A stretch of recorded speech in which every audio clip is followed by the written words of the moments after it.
morning and welcome to Business Morning. I'm Ladi Williams. And I'm Chimeze Obi Iwa. Good morning and thank you for joining us. Well, we'll begin the show with the latest consumer price index from the National Bureau of Statistics, which shows the inflation number for the month of February increased to 17.33% year on year. This is 0.86% points higher than the rate recorded in January 2021. The urban inflation rate increased by 17.92% year on year in February from 17.03% recorded in January, while the rural inflation rate increased by 16.77%. On month-on-month basis, the headline index increased by 1.54% in the month under review. This is 0.05% rate higher than the rate recorded in January. Now, the composite food index rose by 21.79% in February compared to 20.57%. This rise in the food index was caused by increases in prices of bread, cereals, potatoes, yam, and other tubers, meat, fruits, vegetable, fish, and oils and fats. On month-on-month basis, the food sub-index increased by 1.89% in February, up by 0.06% points from 1.83% recorded in the previous month. And the all items less farm produce or core inflation, which excludes the prices of volatile agricultural produce, stood at 12.38% in February 2021, up by 0.53% when compared with 11.85% recorded in January 2021.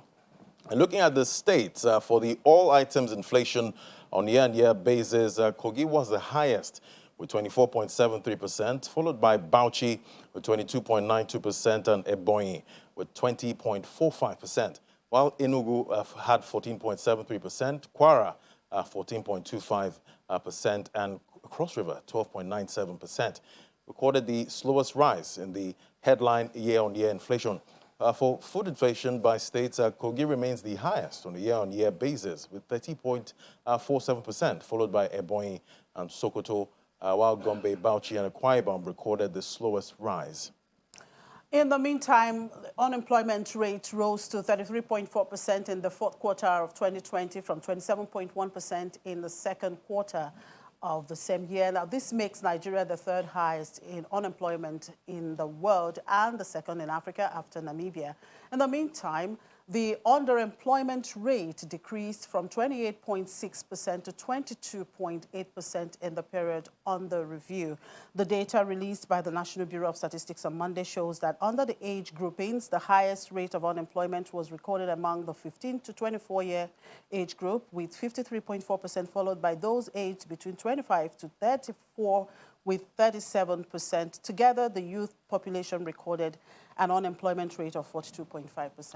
And in the case of underemployment by age grouping, those aged between 55 and 64 recorded an underemployment rate of 25.7%, the highest amongst the age groups. And this was followed by those aged between 45 and 54 with 24.4%, while those with the lowest underemployment rate were those aged between 15 and 24 with 19.8%. In the case of unemployment by state, Imo State recorded the highest rate of unemployment with 56.64%. And this was followed by Adamawa with 54.89% and Cross River State with 53.65%. The states with the lowest rates were Osun, Benue, Zamfara State with 11.65%, 11.98%, and 12.99% each. In the case of underemployment, Benue State recorded the highest rate with 43.52%, followed by Zamfara and Jigawa State with 41.73% and 41.29% respectively. We'll drill down these numbers on the show today. Sure. And in the meantime, an innovative payment platform implemented on behalf of all financial service providers has been launched by the Nigeria Interbank Settlement System. It is the NOR payment solution. The new quick response code solution offers a robust platform expected to build on current system, eliminate bottlenecks, and make transactions more seamless. Let's watch this. Press any key on the ATM. It's a hybrid event with key players in the financial sector present physically and virtually for the launch of a new payment system designed for consistent user experience and accelerated digital adoption. Shoppers will scan a quick response code generated by a seller To pay for an item, each code will have unique details containing information relating to the transaction and will link with a customer's banking app already enabled on their smartphone. For financial institutions. Financial institutions are embracing this fintech innovation. They believe it will unlock a wealth of extra benefits and transform the way Nigerians choose to pay for goods and services. Central Bank's Deputy Governor in charge of financial system stability, Aisha Ahmed, launches the new payment platform. The NQR payment solution, coming soon after the QR code framework, will bridge an important gap within Nigeria's fast-evolving payments landscape. It unifies QR code schemes across the country, offers a robust payment platform that delivers instant value for P2P and P2P transactions, offers flexible payment options for customers, and a much improved customer experience. The management of NIBS are confident of the new innovation. Very, very safe, efficient, and then you have to authorize it. You have to authorize with a PIN. There are other methodology of authorization which will be unveiled, but certainly banks will guide people across as they onboard themselves. This is a homegrown solution, and use cases within Nigeria was actually factored in. One of the end states for us is how we can use NQR to improve financial inclusion. If you go to a particular merchant today, irrespective of the bank, you can just easily just scan and pay. It is built on the EMVCO standard, which means that it drives acceptability and interoperability across the system. The digital payment landscape has evolved over the years, and now with a well-domesticated payment system, Nigeria now has a simple and effective payment platform as it drives towards a truly contactless and a cashless society.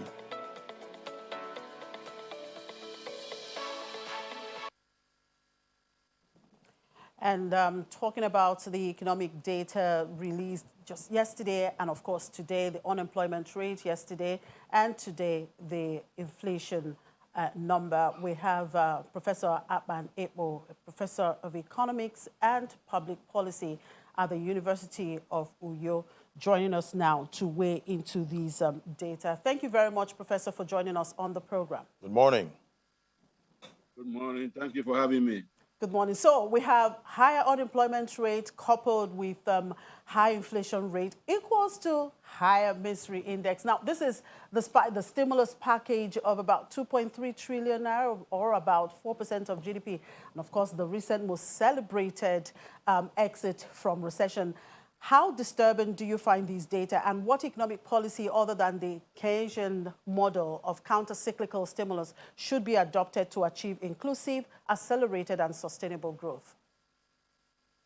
Well, thank you very much. The numbers are very disturbing, but not surprising, because we've had these problems for a very long time. See, in economics, once your unemployment rate is more than 5%, although these days they give developing countries 7%.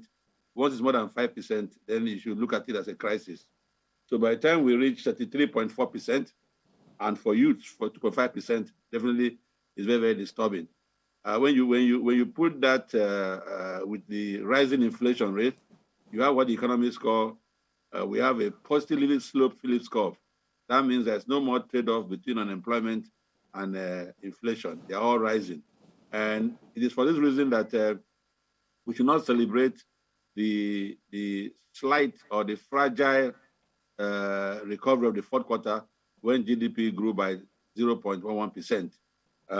Because the high unemployment rate, whether you call it underemployment or unemployment, shows that the economy is producing at below full employment, very below full employment, and is worrisome.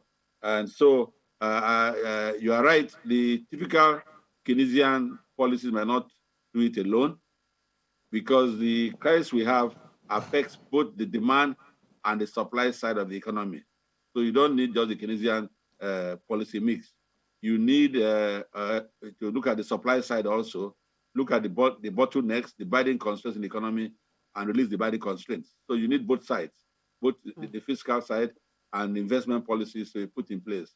And I suspect what I want to advise is that the government's economic sustainability plan which they put together, should be implemented like yesterday, especially the agriculture and the housing component of that plan. It will go a long way to help in the unemployment. In fact, it's a national crisis, if we have to be honest. And that is why you see REST TV. And what I like, let me say that I commend the MBS for what they've done also in terms of looking at the categories, in terms of those who have finished primary school, those who have finished secondary school, those who have finished universities, and so on and so forth. And for some time now, even PhDs have entered the unemployment equation. And so it means that by the time you finish secondary school, you shouldn't even be looking for a job. Must everybody go to university? There were years in this country where awaiting result for school start, you get a job. So it is really a crisis. And our worry is that if it's not checked seriously, it might lead to a lot of social vices and social crises. All so, right, Professor. And there are a lot of ways to check this. I just mentioned one. The economic sustainability plan to be implemented as of yesterday, especially when this pandemic came, it wasn't the situation. And also, government should look at a lot of its sectors and see what can be done. For example, the issue of security. Nigeria remains one of the under-policed countries in the world. If we recruit a lot of our young men and women into the security forces, it will help cushion the unemployment rate. And public works should be put in place, because you see, you mentioned the misery index. The misery index is more than unemployment and inflation. In fact, employment and inflation is more of a discomfort index. The misery index, you have to look at the lending rate, which is very high, so nobody borrows to invest in the real sector. You have to look at the poverty incidence, because poverty and unemployment are related. When you put all this together, then you can see why some of us argue that there's no need to celebrate the fourth quarter very marginal. All right, Professor. But interestingly, underemployment declined and by about the same magnitude, 5.8%, as the increase in unemployment. This looks coincidental. Does it mean that the number of underemployed individuals suddenly went out of their menial jobs and that they were doing to fall into the unemployed category? How would you explain this coincidence? Yeah, underemployment implies two or three things. In a Nigerian context, if you work 20 hours or less before the survey, you're underemployed. If you are doing things beyond your skill, for example, you are a trained mechanical engineer, but you are found selling research cars in a kiosk, you're underemployed. My worry about underemployment is that, let me tell you why I don't take it serious, because in our context, policymakers will say, well, at least they're doing something, let's ignore them. But that's not the issue, because these people have been trained. You'll be surprised that you have engineers and medical doctors doing jobs that they're not trained for. So I suspect that a lot of them will not participate in the survey. And then maybe a few of them are also maybe migrated to the formal sector to look for jobs. So that's why maybe you have a slight decline in underemployment. But for me, underemployment to be added to the unemployment rate and taken together as one, because in our context, underemployment is as unhealthy for the economy as unemployment.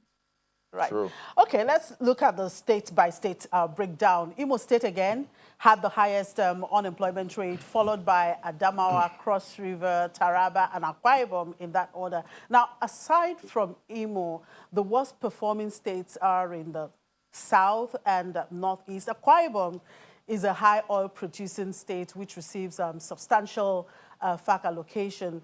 What is the problem of Akwa Ibom, your state, and of course, Imo State, my state, that make them perpetual laggards?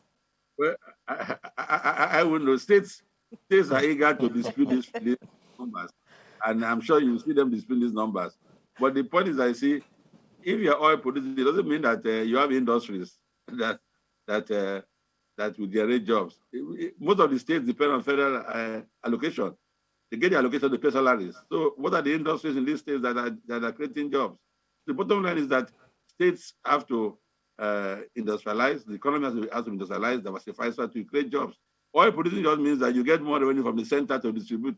They give you the allocation and you pay salaries. Most of these states, their IGR cannot pay salaries in most of these states. So, so if you look at them empirically, you see why the employment is very, very high.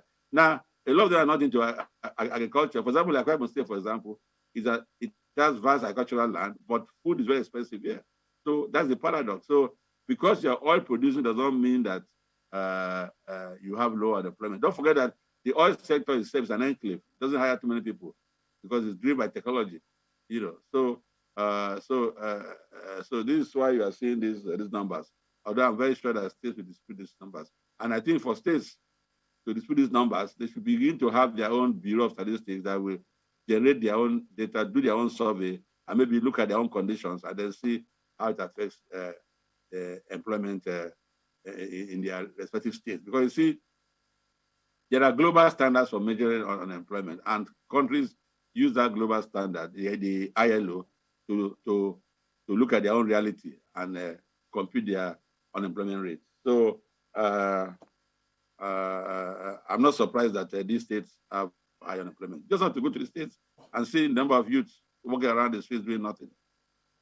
Professor, and also Osun State has the lowest unemployment rate. What, in your opinion, has the state done differently in terms of job creation?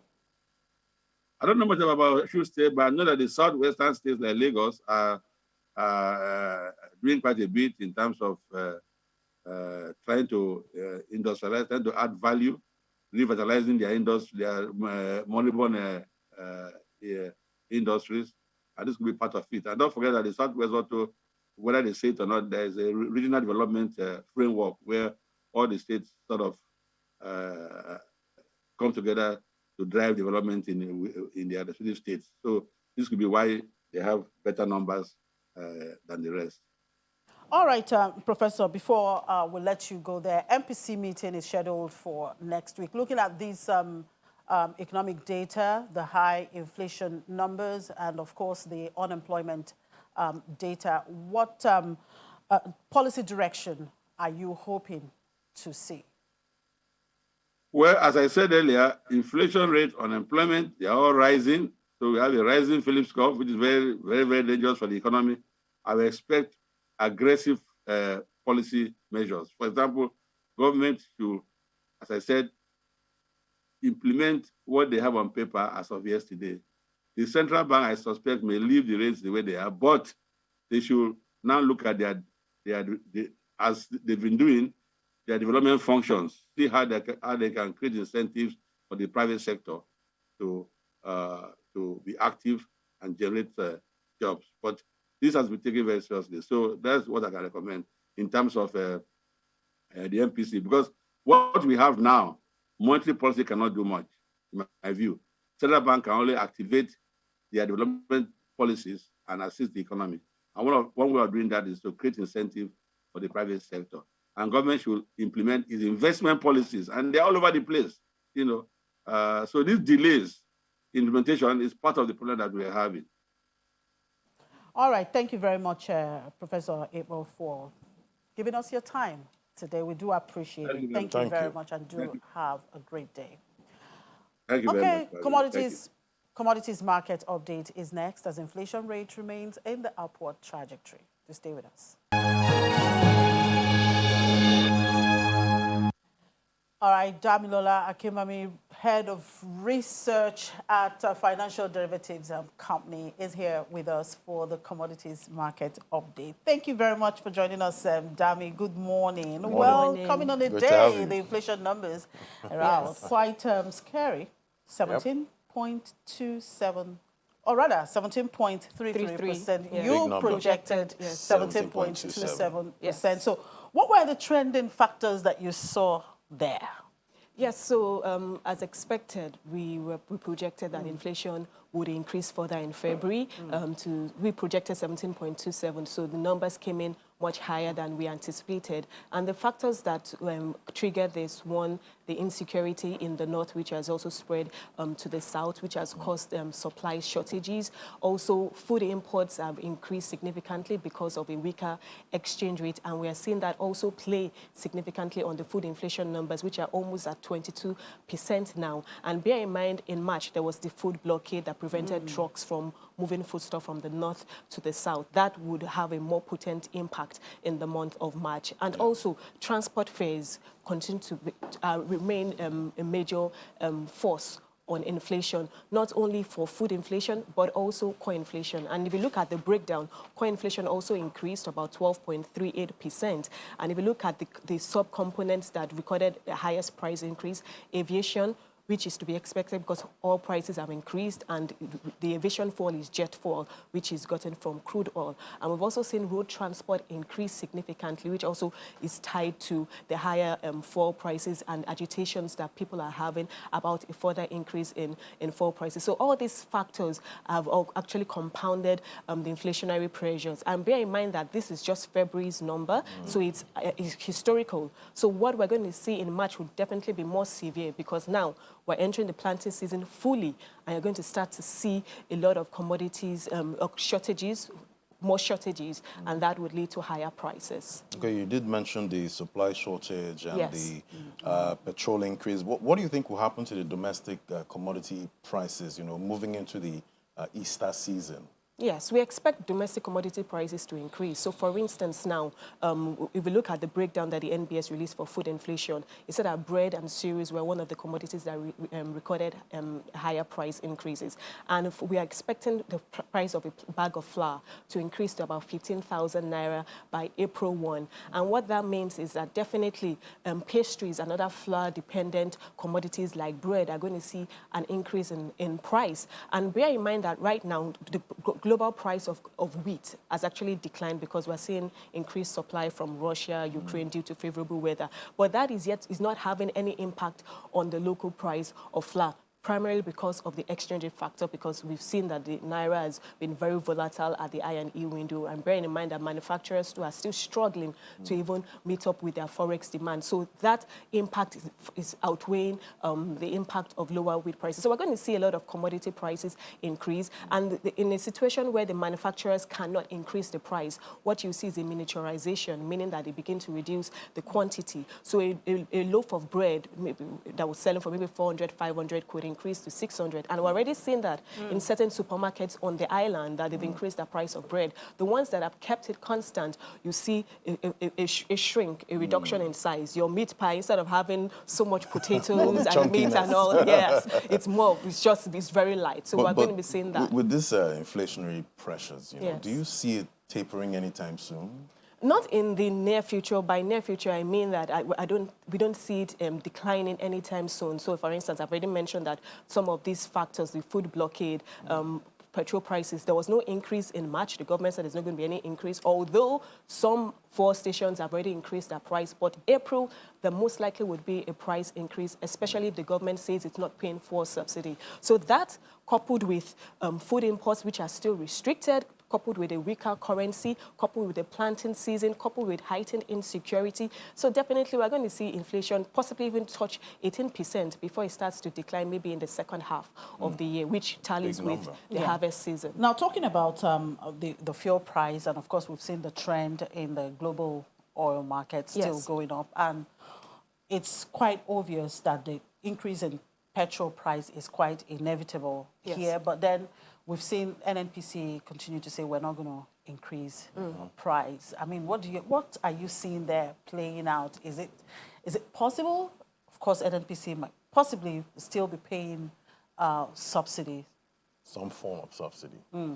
I think it's inevitable that fuel prices are going to increase because, one, it's not sustainable. The government has significant financial constraints because, fine, oil prices have increased, but then again, our production levels are capped due to our OPEC output cuts. So definitely, oil revenues are limited to an extent. Even the revenues from non-oil, such as taxes, are not sufficient enough. And more importantly, the debt service burden is significant. And bearing in mind that we're already seeing a creeping of interest rates, nominal interest rates are beginning to increase, meaning that the cost of the government servicing its debt is going to increase. So even if your revenue increases, but you're spending half of it, or maybe 60, 70% on servicing debt, what is available to actually even fund the necessary infrastructure? What is available to even import fuel or subsidize fuel? So definitely it'll get to a point where both the government, both NNPC, the independent oil marketers, and even the average Nigerian would have to come to that point that, yes, it is inevitable, fuel prices will have to increase because this industry is deregulated. But then again, there has to be transparency, there has to be consistency. When oil prices decline, we should see a decline in petrol prices. So I think that's a major issue. So definitely, fuel prices are going to increase if oil prices continue to trend towards $70. All right. So let's look at the state by state in terms of this inflation number. Kogi State has remained the highest in terms of inflation when you talk about the core inflation, when you talk about the food inflation. Why is that so? It could also be as a result of communal clashes between the cattle raiding issue, between the herders and the farmers. So that also could have contributed to it. And also, if you look at the inflation numbers, some of the states too, for instance, you see some high inflation rates in the north and some also in the south. So, but for Kogi Zone, definitely we've seen that tribal clash has played a major role. And if you even look at unemployment, there actually isn't really a strong correlation in terms of the unemployment rate for the states and the inflation rate for the states, because the states with the highest unemployment are predominantly in the south and in the northeast, apart from Akwa Ibom, which surprisingly was among the states with the lowest inflation rate. So yes. You can't really see that strong correlation, but definitely the states are feeling the pinch of high inflation. The states are feeling the pinch of also, even in terms of revenue, minimum wage, you've talked about it. Some states are struggling to even implement this new minimum wage. I know that there was a discussion about comparing it even with the US. So we still have a long way to go. And with oil prices increasing, we know that FAC, the monthly statutory allocation funds that disburse to the states and the federal government on a monthly basis has been increasing because of increased royalties, petrol prices, and what have you.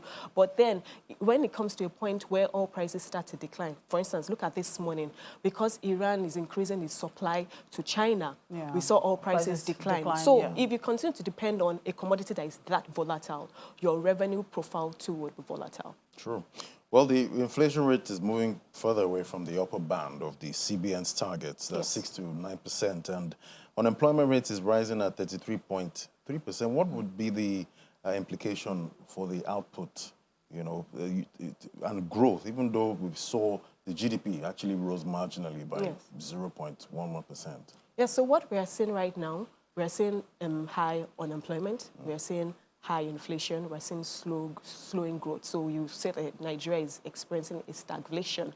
And Nigeria is facing several crises now. We have a poverty crisis. The average poverty rate is about 40%. And if you look at the multidimensional poverty rate for the Northeast, is close to 65%. We also have a debt crisis. The numbers just came out for December that the debt stock of the government also increased further. We also have the issue of unemployment, job crisis. And now unemployment increase, so that means that more people are idle, and that raises the risk of crime rate increasing.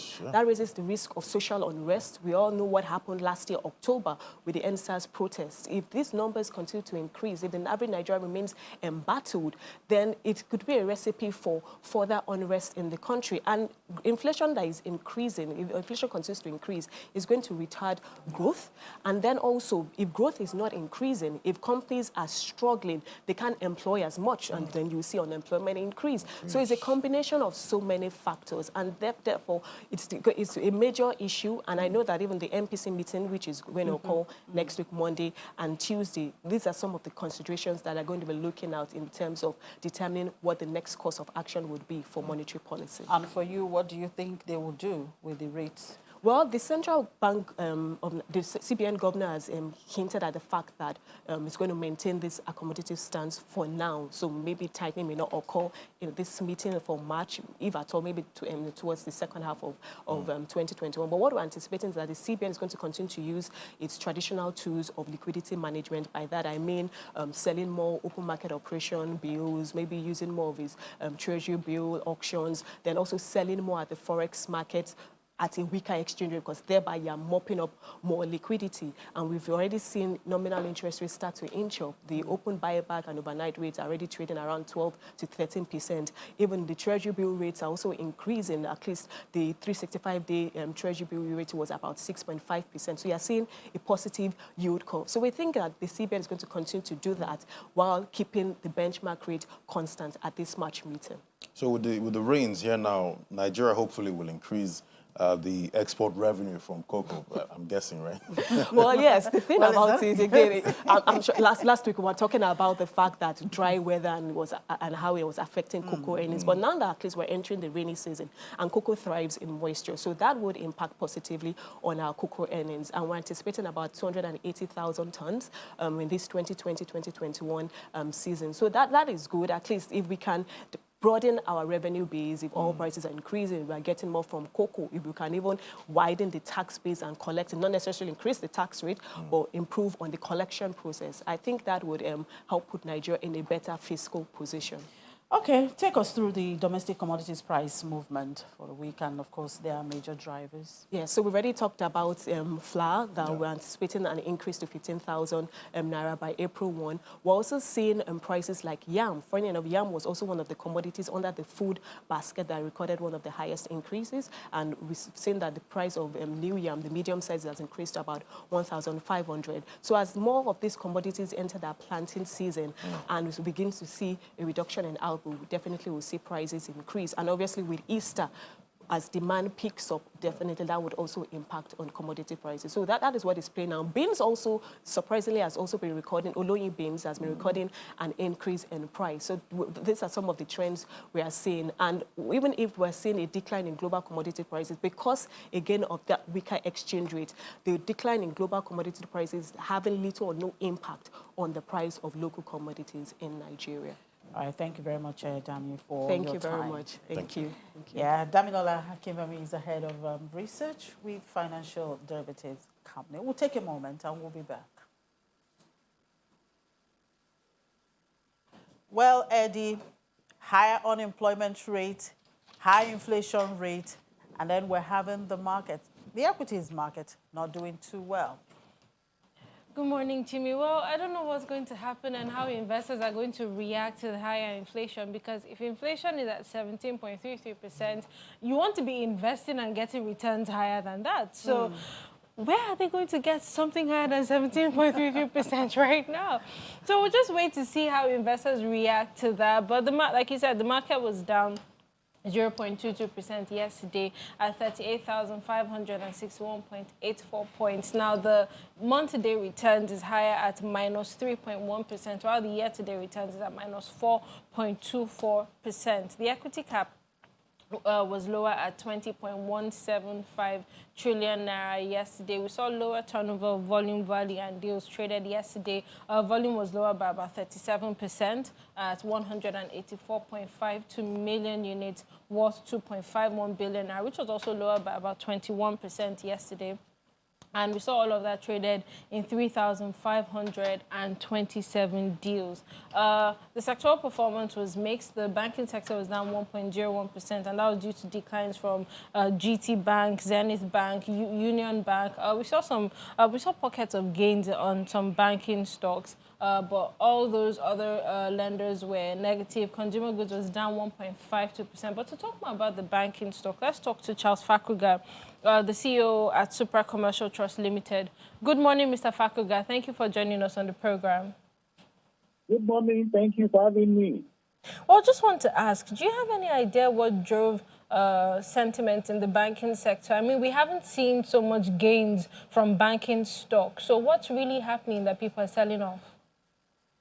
Yes, right now, if you look at what is going on in the market now, the banking sector is even negative. and it is not unconnected to the expectation. One of the tier one banks, there was a lot of expectations, and when they came out with their dividend policy, what they paid that were not too encouraging to shareholders. And of course, once it affects one bank, of course, you are going to see a further effect with the other bank. So it's just an investor's way to show that they're not satisfied with what some of these banks are paying to their shareholders. Okay, so just about the trading day now, how has the market begun trading? Are we still seeing those negative sentiments at this time? Well, for now, the market looks quiet. The volumes have increased. We've done over almost 6 million units of shares that have been traded. Right now, the ASI is up about 0.57. The oil and gas is flat. Insurance is negative. Only the industrial sector has done over 1% up. So likely, if this trend continues, we are likely maybe going to see a little rebound in the market, because what is driving that increase in the industrial sector, of course, is one of the market leaders, which is Dangote Cement. So if that trend continues, obviously the market might likely close in the positive territory. All right, Mr. Fakuga, thank you for your input on the program. Charles Fakuga is the Chief Operating Officer at Super Commercial Trust Limited. But just before we go to the fixed income market, industrial goods was unchanged. Well, that has changed now at this time, so hopefully we continue seeing that in the market. Insurance was up 1.98%, while oil and gas was also positive. At the unlisted securities market, the market began the week negative, with the NSI falling 0.08% to 700.23 points. While the market cap was at 502.42 billion naira, we saw about 2 million units worth 30.27 million naira traded in 2 deals. At the fixed income market, the bond market was bearish yesterday, as we saw yields rise in that space, especially at the short and mid end of the curve, while the long end of the curve was lower due to we saw a lot of interest on the April 2049 bond. We had 29 deals worth 9.11 billion naira in that counter. The Nigerian Treasury bills market was flat yesterday. We didn't have yields remained unchanged in that space. We had just one deal worth 10.59 billion naira. The CBN special bills market, we haven't seen any deductions in that market this week, but we saw a lot of activity in that space last week. The OMO market, on the other hand, we saw yields also decline in that space by about 3 basis points. We saw yields, especially at the short and the mid end of the curve, while the long end was flat. We had 14 deals worth 31.35 billion naira. But Chimi, I mean, with inflation numbers out, we'll see what's going to happen in that space. Just like you said earlier, there's MPC next week. So investors are also going to be waiting to see what the CBN is going to do, if they're going to hold rates or if they're going to, there'll be a reduction in rates. Everyone says that there will be, the CBN will be holding rates. But let's just talk about the currencies markets now. And Ajibola Phillips, the head of FX trading at FBN Quest Merchant Bank, will be joining us for that. Good morning, Ajibola. Thank you for joining us on the program. Good morning. Thanks for having me. So could you just fill us in on what's been happening at the currencies market and what's your outlook for the week? Market has really been a bit quiet and stable. Turnover is still a bit far off from where you would like it ideally to be. Yesterday, turnover was about 50 million. But market rates traded between a range of, it hovers around the 415 handle. We're not getting that much in terms of inflows into the market, so market has really been a bit quiet generally. Outlook for the week, we don't expect that much to change, except there's a major intervention by the central bank, which is unlikely. But we expect that there will be intervention by the usual intervention mechanisms, which is usually retail SMIs on Friday. Overall, we don't expect that much changes in terms of rate or liquidity in the market at the time. All right, Ajibola, thank you for your input on the program.